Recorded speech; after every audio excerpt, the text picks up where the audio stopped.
Hello there, my name is Marta, welcome to my channel, and today I want to show you effectively how I go through beta reader comments as well as my own comments and notes and arrange a whole bunch of information into a revision plan for my book. And I'm effectively just using a Notion database for this. I've been using this revision planner for I think 2 years at this point, so there's a lot on there, and I recently finished going through some beta reader feedback that I added onto that planner, but I haven't gone through and arranged it yet. So I want to do two things really. I want to show you what the actual planner is, how it works, how you can make your own. And then I also want to go through and organize what's on there into my revision plan going into draft 5 of this novel. I have shown this revision planner on my channel before, but I'm also thinking about making some changes to it as I go through this round of revisions. And really I just want to go into the nitty-gritty of how I use this because it's been such a useful tool for me, and I think other people might want to use it as well. So welcome to my revisions tracker. As you can see, this is basically just an overly complicated Notions database, and seeing how the first 2 items on there aren't actually spoilery, I'm just not gonna block them so that you can get an example of what I actually put in here as well. So let me just start by going through what is on here already. To start with, we've got the actual name of the task. So the task name is just sort of like a title for what this is. In this case, the electricity thing is a world building problem that I just haven't defined this very well. There's been mentions of there being electricity in this world and other mentions of them using candles, and it's just a consistency error pretty much. I need to figure out what exactly I want to do with this and what the state of technology is in this world. And then if I click inside of this, this is where I have my actual notes on what the problem is, and then I just have a whole bunch of tags. So let me break this down for you. First of all, we've got the status, which is just how far am I into this. Detected, which is just what I call I'm aware that there's an issue, I just haven't fixed it yet, so like I've just added it to the list to deal with it later. Then we've got brainstorming, which I use when I'm actively trying to think about a problem.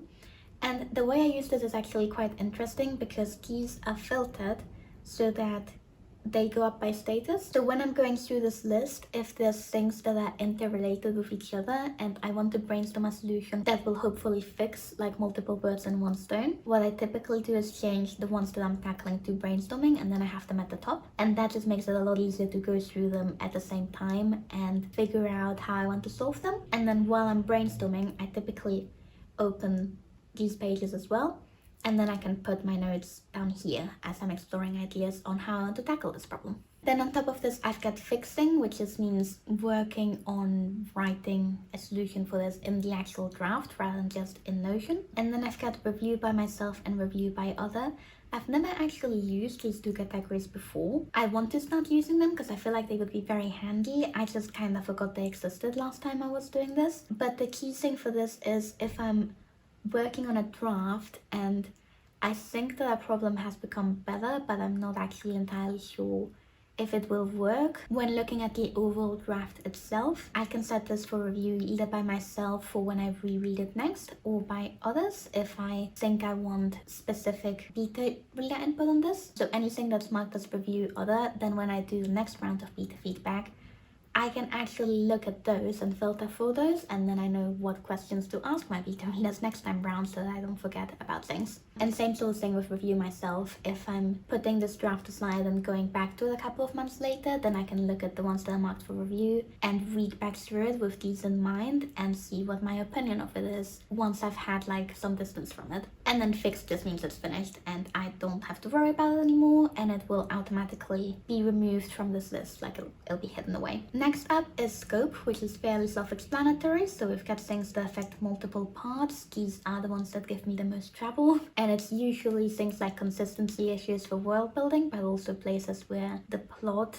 needs some work. So there's especially some B plots or subplots that need a bit of tweaking, and those tend to affect multiple sections of the book. Single part is just for, again, things that affect a single part, so multiple chapters but all within the same section. And then it gets very easy with things like chapter, scene, and line editing, which I think line editing is fairly new. I don't think that was there last time. And I used this one mostly for things like crutch words and things like that, where if I'm noticing a particular bad habit in my writing, but I don't want to be line editing right now because I'm trying to do developmental edits, I can just quickly add it into the line editing category, and then I know that I'll remember to check this when I get to that point. Next up, we've got category, and this has also changed since last time I showed this tracker on my channel. So we still have plot, world building, and character, which are the three main categories that I use the most. Then I've got chapter structure, which is for if I'm not sure that to change two chapters around. I use this one very rarely, but it really just means moving chapters around with different POVs, especially when a lot of things are happening in parallel and I have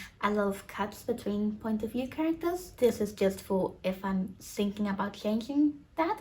Line editing, this is sort of duplicated from scope, but it's for line editing things that don't really belong in any of those. And then formatting, this one's brand new, and I added it after a suggestion from one of my beta readers, and I'm not gonna tell you what the suggestion was, but it really couldn't be put into any of the categories, so I had to create a new one for it.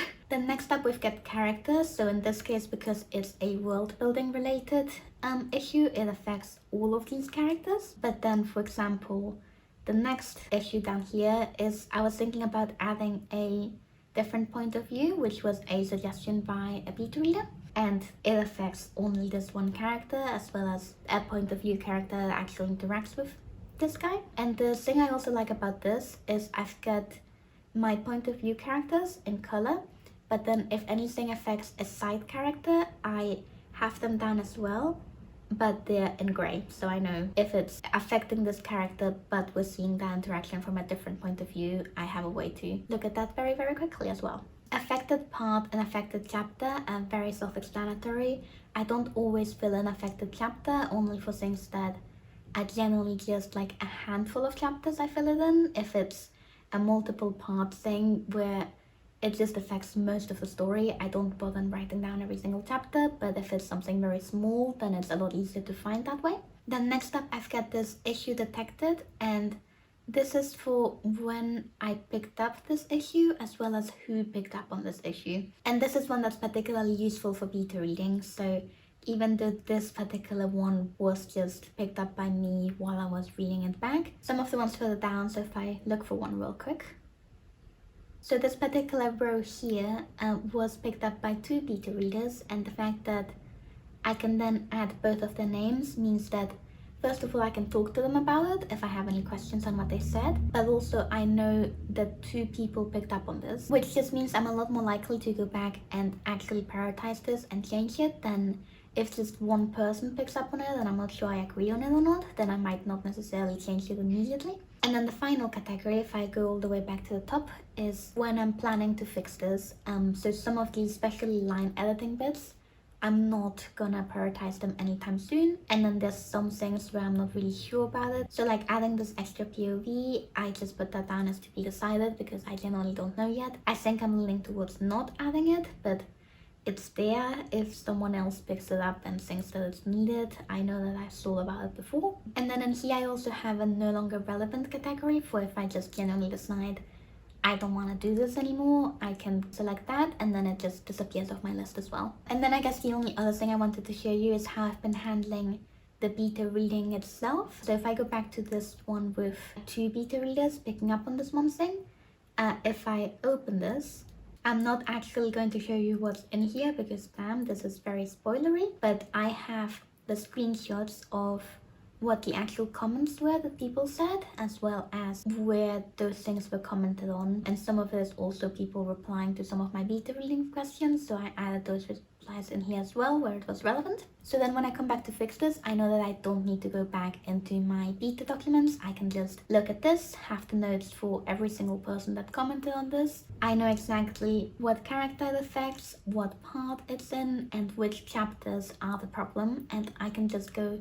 straight into those chapters and just fix that one thing. And honestly, that's what I like best about having something like this, is that it completely removes the need to work on the draft chronologically. It allows me to tackle issues in whatever order feels more natural to me. Most of the time that means moving from the big picture issues to the smaller things, but then also inside the big picture things, I can go by character or by world building versus plot versus character. And it just makes it a lot easier to focus on the things that are most important to make the book better, rather than going through chronologically and trying to tackle multiple things at the same time without actually being sure on what I'm doing or having a plan in place. There are a couple of things about this that I don't like, that I found difficult last time I was using it, and that is that even though I have this scope category here with how many different chapters it affects, that's not actually a great indication of scope in terms of how much effort is required to fix this. So some of these things that are marked as affecting multiple parts, those are technically the things that are supposed to take the most effort because they affect the biggest area of the book.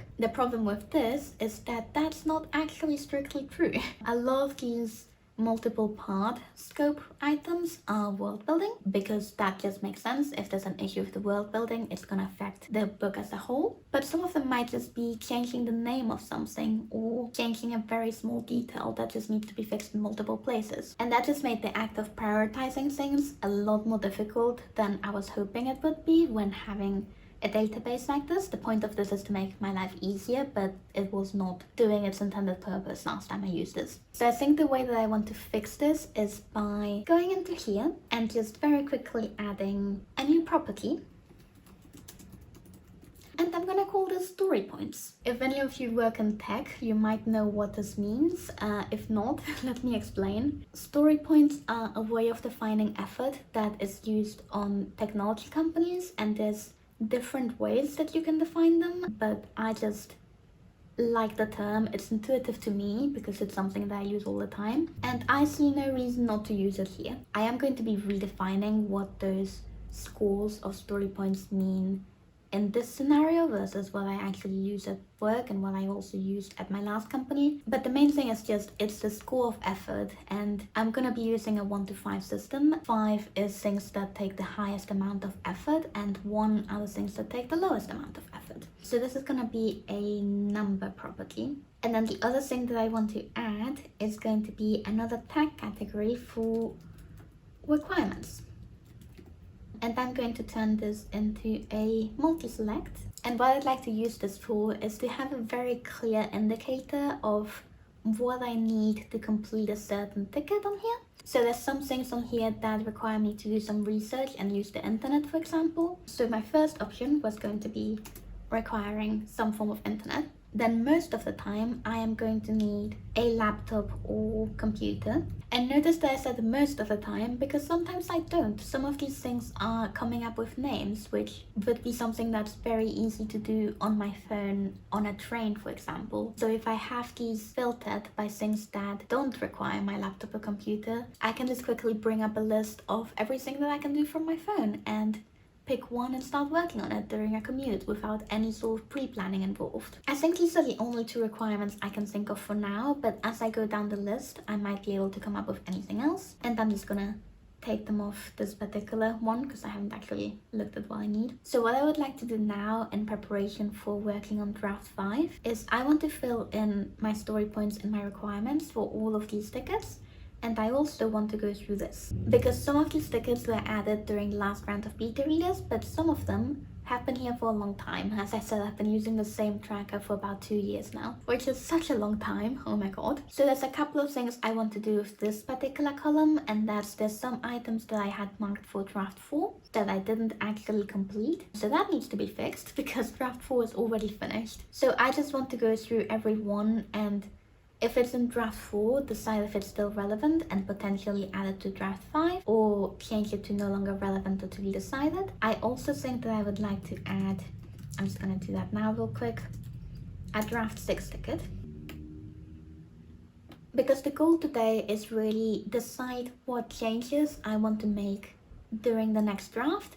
And it's not gonna be all of them. It would take far too long to make all of these changes, and some of them I'm not even sure if I want to make or not. So I just want to go through and make sure that anything that I absolutely want to do for the next draft is marked as draft 5, and anything that I'm not sure on if it's gonna be in the next draft or the one after, I want to mark as both draft 5 and draft 6, which will make it easier for me to find them, but I can also remove draft 5 very quickly and have it disappear from the list if I decide that further down the line. And yeah, as I do that, I'm just gonna be going through my 135 items on this database and deciding which ones are gonna be my next priority and filling this in for all of them. So for the first sticker on the list, we can do this one together.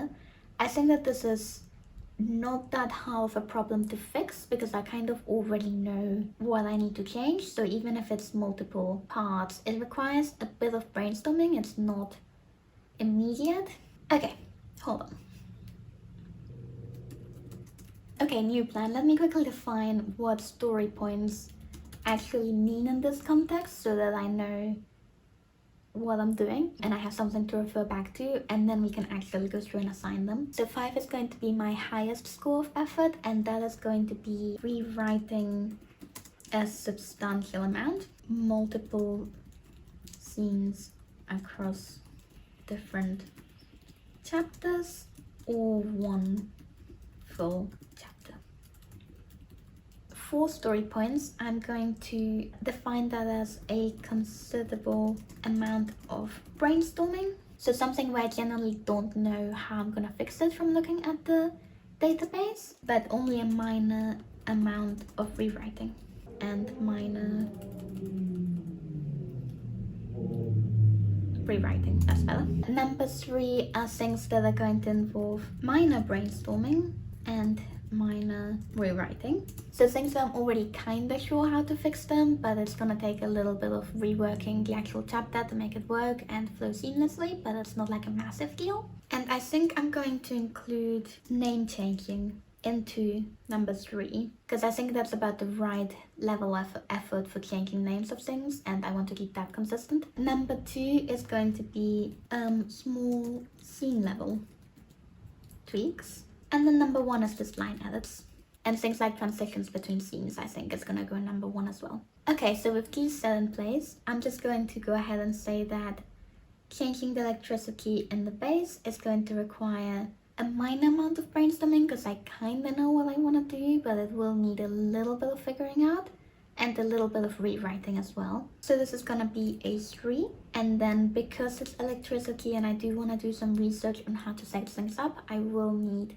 some internet and I will need my laptop/computer to do the actual changes. And I do want to get this fixed in draft 5. I think for this next one, consider adding this other point of view. I think I'm just gonna go ahead and say I'm not gonna do that. And then I'm gonna change this from detected to cancelled, and that should make it go away. So I'm just gonna do the same for the other 134 items I have remaining on this database. And then I will check in with you at the end and show you what I have and how I'm gonna be tackling the next revisions. See you in a sec. Hello again. I've just spent the past hour going through this entire list, reading all of the different items and trying to figure out which ones I actually want to prioritize in the next draft. I think I may have gotten a little overboard because I have selected 85 problems to be fixed. Some of them though, as I said earlier, I kept the draft 5 and the draft 6 tab so I can change my mind about them later on. Other ones I put draft 5 and to be decided, so like I want to either do them or get rid of them for this draft. That's what that means. And yeah, I've got 85 things to do, and the little story point measure of effort that I added adds up to a total of 284, which I feel like 5 points, the way that I'm defining it, is gonna take me about a weekend to do. And assuming I don't get to do any work on this during the week, what's 285 by 8? That means it's gonna take me 57 weeks to do this revision, which,